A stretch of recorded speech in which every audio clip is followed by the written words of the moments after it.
존경하는 국민 여러분, 그리고 원식 의장님과 선배 동료 여러분, 저는 민주화의 성지 광주 서구을 더불어민주당 국회의원 양부남입니다. 제가 1980년 전남대학교 재학 중에 5.17 비상계엄을 경험했습니다. 그 당시 광주 시민은 엄청난 희생을 치렀습니다. 우리나라의 민주주의는 이러한 희생 위에서 성숙했습니다. 그래서 저는 제가 죽을 때까지 다시는 비상계엄 선포를 경험하지 않을 확신을 가졌습니다. 그러나 지난 12월 3일 저는 다시 한번 비상계엄 선포를 경험했습니다.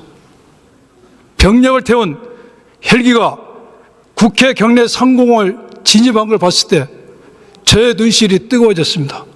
그것은 우리가 44년 전에 치렀던 대가를 또 치러야 된다는 생각 때문이었습니다. 윤석열 대통령은 경고성 행위였다, 통치 행위였다, 2시간 만에 이런 게 어떻게 계엄이냐 하면서 궤변을 들었습니다. 이 계엄이 실패해서 그런 것이지, 만약 성공했다면 윤석열 씨는 전두환, 노태우 씨처럼 장기 독재 집권을 했을 것입니다. 이 쿠데타에 동원된 군 장성과 경찰 간부들 하나같이 상부의 명령이었다라고 변명하고, 일부 장성들은 국민들 앞에 눈물을 흘렸습니다. 국민들 보기에 참으로 부끄럽고 민망스럽습니다. 이 사람들도 계엄이 실패해서 그렇지, 만약 성공했다면 윤석열 씨로부터 떡골 같은 권력을 받아서 국민 앞에 우는 게 아니라 국민의 기본권을 억압하면서 그 권력을 향유했을 것입니다. 지난 79년 12.12 군사 쿠데타 때 신구의 명령을 저항했던 장성도 있었습니다. 지난 5.18 민주광주항쟁 때 계엄사의 발포 명령을 거절했던 경찰 간부도 있었습니다. 이런 사람 다 어디로 가고, 이카루스가 태양의 정점에 가서 날개가 녹아지자 추락한 이카루스처럼 출세라면 물불을 가리지 않고 달라드는 이런 자들이 군 장성이 되고 경찰 간부가 됐다는 현실이 개탄스럽습니다. 국무위원들께 질의하겠습니다.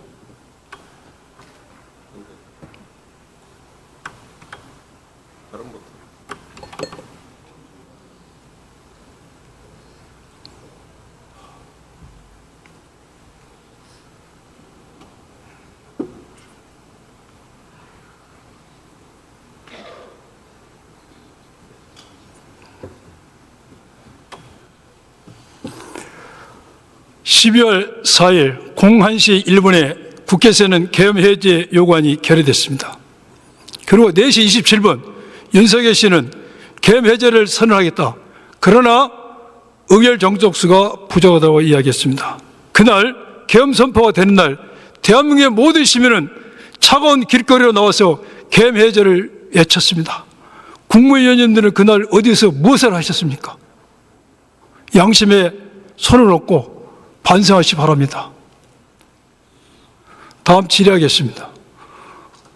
여러분들, 국무위원님들 내각 사퇴를 한 이후 지금까지 이러한 시민들이 외치는 이 집회에 한 번이라도 나가신 분 있으면 손 한번 들어보십시오. 한 분도 안 계시죠? 실망스럽습니다. 어제 윤석열 대통령, 윤석열 씨의 담화 보셨죠? 그 담화를 보면서 저는 윤석열 씨가 정신적으로 정상이 아니라는 걸 느꼈습니다. 이런 사람이 현재도 계엄 선포권과 국군 통수권을 가지고 있습니다. 너무나 불안합니다. 윤석열 씨는 이제 우리 국민의 짐덩어리에서 흉기로 변했습니다. 이러한 흉기에서 우리 국민이 안정을 취하려면 1분 이치라도 탄핵을 가결시켜야 한다고 저는 생각합니다. 국민 모두의 뜻이라는 생각입니다. 국무위원님들, 탄핵 가결에 대해서 반대하신 분 있으면 손 한번 들어주십시오. 전부 동의하신 겁니까? 대답이 없으시네요. 꿀먹은 벙어리입니까? 동의하십니까?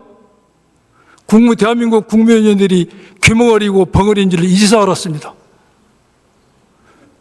12월 3일 계엄 선포된 이후에 국무위원님 중에서 휴대폰 변경하신 분 계십니까? 손 한번 들어보세요. 텔레그램 가입 탈퇴하신 분 계십니까? 여러분들은 내란죄에 공범 내지 방조범으로 전부 수사를 받을 것입니다. 증거인멸 시키지 말기를 바랍니다. 총리님 앞으로 나오세요.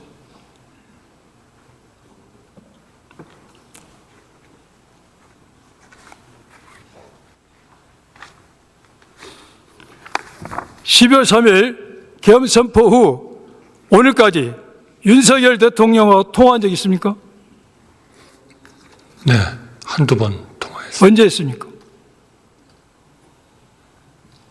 정확히 지금 말씀드리기는 좀 어렵고 무슨 내용으로 통화했어요?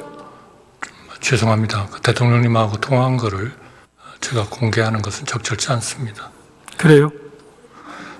저는 그게 자랑스럽습니까? 저는 총리로서 헌법과 법률에 의해서 크게 하세요. 크게. 헌법과 법률에 의한 현직 대통령님께 헌법과 법률에 하면 대통령과 나온 대안을 발설하지 못하도록 되어 있습니까? 헌법 법률 몇 조이 나왔어요? 아닙니다. 그거는 대통령님과 총리가 이런 정신 상태에 있기 때문에 대통령이 이런 짓을 하는 거예요. 반성하세요. 총리, 어제 녹음 담화했습니다. 담화 시기와 방식 내용에 대해서 알고 있었습니까? 미리 알고 있지 못했습니다. 이 담화 내용에서 어떤 생각을 가지고 있어요? 느낌. 그거는 법과 국민이 판단을 내리실 것이라고 생각합니다. 본인의 느낌을 물어보고 있어요. 대통령께서는 법적, 정치적 책임을 회피하지 않겠다고 하셨습니다. 아니, 본인이 그 담화를 보고서 이게 정상적인 담화로 생각이 들었습니까? 그런 사람이 압수수색을 거부합니까? 그거는 법과 됐습니다. 됐어요. 판단을 내릴 것입니다. 지금 최근 한 모 언론사의 보도에 의하면은 윤석열 대통령이 한 달에 한 10번 정도 9시 이후에 출근했다고 합니다. 오늘 보도 보셨죠? 저는 못 봤습니다. 그래요? 그리고 9시가 되면은 가짜 행렬이 지나갔다고 그래요. 그것을 경찰서의 음모로 위장재대라고 합니다. 위장재대라고 음모를 쓴다고 합니다. 그거 몰랐어요? 저는 모릅니다. 굉장히 총리가 업무 수행한 능력이 느슨하고 능력이 없는 겁니다. 그걸 몰랐다는 것은. 됐어요. 들어가세요.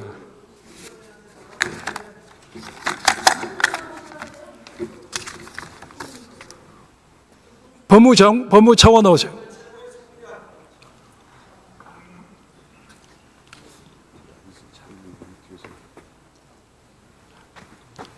차관. 네, 통치행위가 뭐죠? 고도의 정치적 군사적 목적을 가진 행위로 알려져 있습니다. 우리나라 헌법재판소와 대법원에서 통치 개념이 원형돼서 그걸 주장한 사람의 주장이 받아들여서 면죄부가 선고된 사례가 있습니까? 일단 헌법재판소 예를 말씀드리면 96년도에 금융실명제법을 내용으로 한 긴급 재정 명령에 대해서는 이 통치행위 그거 말고 형사적 책임을 묻는 거야. 형사적 책임에 대해서는 대법원 판례가 있는데 이제 기존의 대법원 판례는 예전 판례를 보면 이제 계엄 선포 행위 자체는 국회가 해제 요구권이 있기 때문에 사법적 심사의 대상이 되지 아니한다는 판례가 1981년까지 있었습니다. 그런데 2018년도에 들어서 계엄 선포 행위 자체를 대상으로 한 것은 아닌데 계엄 포고 자체에 대해서는 위헌 위법에 대한 판단이 가능하다는 판례가 나와서 현재로는 현재 선포 통치행위에 대해서 12.12 쿠데타와 5.18 반란을 일으켰던 전두환 씨가 주장했던 통치행위였습니다. 여기서 대법원 판결은 비상계엄 확대는 강압에 의해서 국회의 권한을 무력화시킨 것이다. 이것은 국헌 문란의 목적이 있고 이런 목적으로 비상계엄을 확대한 것 자체가 내란죄라고 인정하면서 통치의 개념을 받아들이지 않았습니다. 이번에 계엄 선포에 대해서 알아보겠습니다. 계엄 선포 정당에서 알아보겠습니다. 비상계엄은 전시나 이에 준한 사업입니다. 대한민국에 12월 3일 전시나 이에 준한 사업인 상태에 있었습니까? 위원님께서 말씀하시는 계엄 선포 행위 요건과 관련된 아니 전시와 사업인 상태에 있었냐고. 전시 기타 이제 국가 비상사태 전시 사업인 상태에 있었어 없었어? 그거는 이제 계엄 선포 행위 요건과 관련된 부분이고 그 부분에 대해서는 제가 이 자리에서 말씀드린 부분은 잠깐. 네. 전시 사변 상태에 있었냐고 10월 3일 날. 그 부분에 대해서 요건에 해당하는 여부에 대한 질문을 하신 부분이라 그 부분에 대해서는 전시 사변 상태에 있었어 없었어? 전시 사변은 아닙니다. 아니지. 예. 그리고 계엄을 하려면은 국무회의 심의를 거치고 그리고 공고를 하고 국회 통과라도 됐습니다. 앞에 PPT 봅시다. 제일 앞에. 이게 1979년에 부마 사태 후에 선고됐던 계엄 선포를 80년 5월 17일 날 전국에 확대하면서 했던 심의다. 전 국무회의 심의가 되어 있습니다. 그 다음 공고 절차가 전부 생략되어 있습니다. 절차가 위반됐습니다. 거기에 윤석열 씨는 특전사령관에게 국회 의결 종소수 채워지기 전에 국회를 끄집어내라고 했습니다. 이 모든 걸 종합하면은 완벽한 이 판례에 부합된 행위입니다. 내란죄입니다. 그리고 수사권에 대해서 질문하겠습니다. 검사와 수사 권한은 부패 경제범죄, 경찰 공무원 범죄 이에 관련된 범죄입니다. 그렇죠? 네. 그런데 위법한 시행령에 의해서 부패 범죄를 많이 늘렸습니다. 그제 직권남용죄를 넣었습니다. 그래서 검찰이 명문의 내란죄 수사 권한이 없습니다. 그래도 불구하고 수사는 권한으로서 직권남용죄와 관련된 범죄라고 수사를 했습니다. 이에 대해서 법원의 판사는 검찰의 주장처럼 직권남용죄와 관련된 범죄라 영장을 발부해 준 게 아니라 경찰 공무원과 관련된 범죄라면서 영장을 발부했습니다. 이것은 법원도 이 사건의 중대성에 비춰봐서 영장을 기각할 수 없지만 그러나 내란죄 수사권이 없다는 것을 전제로 한 겁니다. 이거 계속 수사했을 때 법원에 갔을 때 심각한 문제가 초래됩니다. 당장 수사 중단하고 경찰로 자료 다 넘기고 김용은 신문도 넘기시 바랍니다. 검찰이 지금까지 윤석열 씨의 지극한 사랑을 받았는데 배신하면 되겠습니까? 우리를 지켜야죠. 수사 손 떼고 경찰로 넘기세요. 들어가세요. 경찰청 차장 나오세요. 혹시 대답할 수 됐어요. 대답할 필요가 없어요. 들어가세요. 경찰청 차장.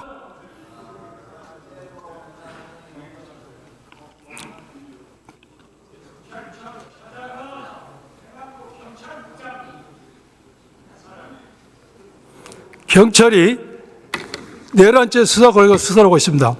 이 수사의 종착역은 윤석열 씨를 체포영장이든 체포든 구속영이든 구속이든 신병을 확보합니다.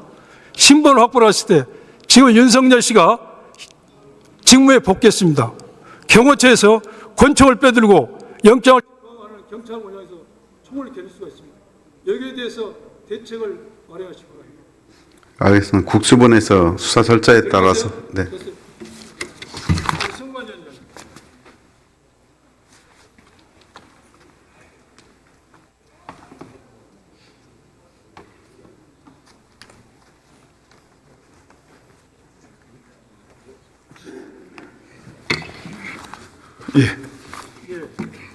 윤석열 씨가 선관위를 장악한 이유에 대해서 보안이 취약하다.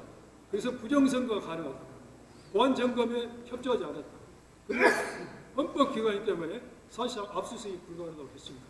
이러한 모든 문제에 대해서 우리 선관위에서는 반박하셨죠. 예, 그렇습니다. 그리고 점검이 필요하면 누가 와야 됩니까? 기술자가 와야 되죠. 그렇습니다. 예. 수사가 필요하면 누가 와야 되죠? 검사가 와야 되죠. 윤석열 정권의 사랑을 받고 있는 검사가 와야 되죠. 그렇지 않습니까? 네네. 그런데 왜 계엄문이 왔죠? 그 자체가 바로 헌법에 근거도 없고 법률상 근거도 없는 위헌 위법한 행위입니다. 맞습니다. 이 자체가 국권을 분란시키는 내란죄의 성립 요건이 된 것입니다. 수고하셨습니다.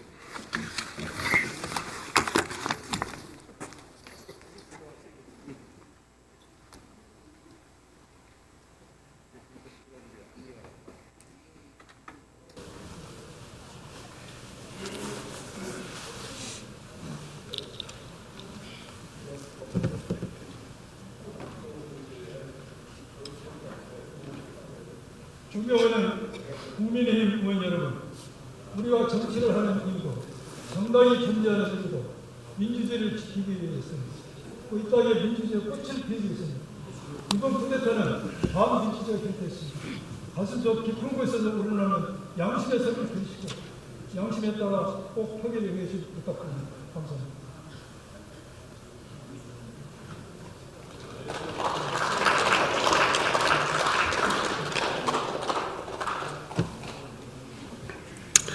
양분함 의원 수고하셨습니다.